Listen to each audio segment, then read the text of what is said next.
안녕하십니까, 김수연 원장입니다. 오늘은 제가 겪었던 어떤 환자 케이스에 대해서 말씀드리고자 합니다. 어떤 환자분이 다른 병원에서 눈밑 꺼짐이 있어서 필러인지 콜라겐 주사인지 이름 모를 어떤 주사를 맞으셨는데 눈밑이 오히려 벙벙해지고 그 아래에 좀 더 큰 그늘이 졌다고 하셨습니다. 그래서 그 병원에 다시 문의를 해서 이거 어떻게 된 일이냐 하고 문의를 하셨는데 부종이니까 붓기가 가라앉을 때까지 기다리라고만 하고 자세한 설명이라든지 어떤 있을 수 있는 가능성에 대해서 어떤 치료 플랜에 대해서 자세한 설명을 못 들었다는 것입니다. 그래서 저희 병원에 오셨는데요. 이분의 같은 경우는 눈 밑에 눈물고랑이 있으셨는데 그 눈물고랑에 어떤 채우는 걸로 시술하는 거는 맞습니다. 그렇지만 필러를 넣든 콜라겐 주사를 넣는 걸로 해결을 하는 것은 맞습니다만 이 환자의 경우 이 눈 주위에 탄력이 굉장히 떨어져 있는 상태에서 탄력을 받쳐주지 않고 볼륨만 채워졌을 때는 그 주변에 피부 탄력이 넣었던 필러나 콜라겐 주사를 무게를 견디지 못하고 다시 무겁게 쳐져서 새로운 골을 패이게 하는 부작용을 겪으신 사례로 생각이 되었습니다.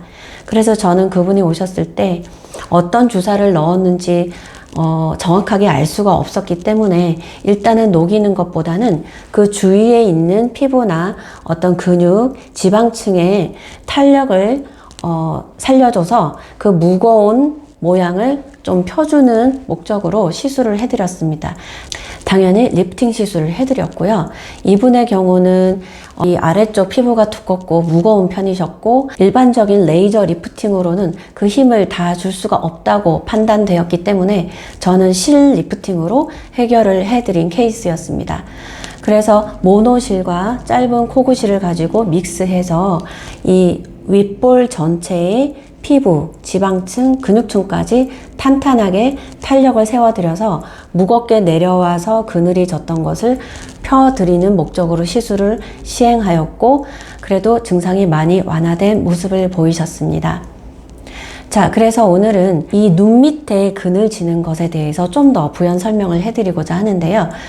우리가 보통 다크서클이라고 말하는 그런 모양이 있습니다. 그런데 그 다크서클은 이유가 몇 가지 있는데요. 대표적으로 두 가지가 있습니다. 하나는 눈 밑에 불룩하게 눈밑 지방이라고 하는 튀어나오는 눈밑 지방 조직으로 인해서 그 아래에 그늘지는 경우가 한 가지 있고요. 눈밑 지방이 튀어나오지 않아도 이 눈 밑에 살이 빠져서 눈물고랑이 패이거나 아니면 이 앞볼살까지 패여서 밋밋하게 꺼진 경우, 심하면 인디안 주름까지 내려오는 경우도 있죠. 이런 경우로 크게 두 가지로 나뉩니다. 그리고 이 두 가지가 각각 있는 경우가 있고 두 가지가 다 있는 경우도 있습니다. 자, 그러면 눈밑 지방 같은 경우는 일단 수술을 해줘야 되겠죠.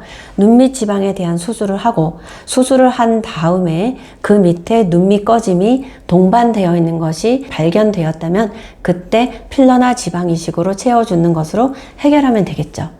그런데 아까 눈밑 지방이 튀어나오지 않고 다크서클이 있는 경우, 즉 눈물고랑이나 아니면 앞볼 꺼짐이 있는 경우 이렇게 나뉘는데요. 우리가 임상적으로 환자를 볼 때 눈밑이 꺼졌어요, 다크서클이 있어요 라고 표현하시는 환자분들이 오시면 이 눈물고랑이 실제적으로 꺼짐이 맞는지 아니면 이 앞볼 쪽에 더 아래쪽에 꺼짐이 있는지 아니면 두 개가 동반되어 있는지 우리 의사는 꼼꼼하게 따져봐야 됩니다. 왜냐하면 그 치료가 다르기 때문입니다. 그 치료가 다르다는 뜻은 우리가 꺼짐은 채우는 게 맞는데 이 눈물고랑과 이 앞볼 꺼짐을 채울 때에 해부학적으로 위치가 다르기 때문입니다.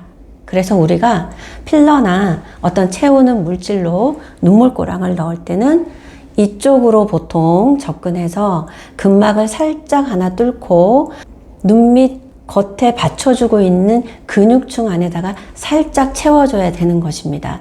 그리고 그 아래쪽에 앞볼 꺼짐의 경우 좀 더 깊은 레벨의 지방층이나 근육층 그리고 뼈 가까이 이 좀 더 딥한 레벨의 필러나 지방 이식이나 어떤 볼륨을 채우는 시술로 교정을 해야 되는 것입니다. 그런데 또 두 가지가 다 있는 경우도 있죠. 그런 경우에 이 해부학적 위치가 다른 부위에 둘 다 해결을 해야 완벽한 교정이 가능한 것입니다. 굉장히 복잡하게 오늘은 설명해드리는 거라서 좀 죄송스럽게 생각하지만 우리 시술자들 입장에서는 이 부분을 정확하게 짚고 넘어가야 완벽한 시술이 가능하기 때문에 좀 이해가 힘드시더라도 환자분들도 조금은 정보를 알 필요가 있어서 말씀드리는 거니까 잘 들으시기 바랍니다. 그래서 눈 밑에 꺼졌어요 이런 생각이 들어서 병원을 가셨을 때 어디가 꺼졌는지 그리고 어떤 해부학적 위치에 교정이 들어갈 건지를 꼼꼼하게 설명하고 시술에 대해서도 설명해주는 그런 병원을 찾으셔야 합니다. 그리고 제가 처음에 말씀드린 그 환자의 케이스처럼 무조건 채우기만 한다고 해서 여기가 매끈하게 해결이 되느냐? 그렇지 않은 경우가 있죠. 아까 그 케이스처럼 주변에 탄력이나 결체 조직에 탄력이 떨어져 있을 경우는 그냥 시술 전에는 몰라도 무겁게 채워지고 나서 떨어져서 더 부작용을 겪는 경우가 종종 있기 때문에 상담을 받을 때 주변 탄력까지 고려해 주시는 그런 원장님을 만나셔야 합니다.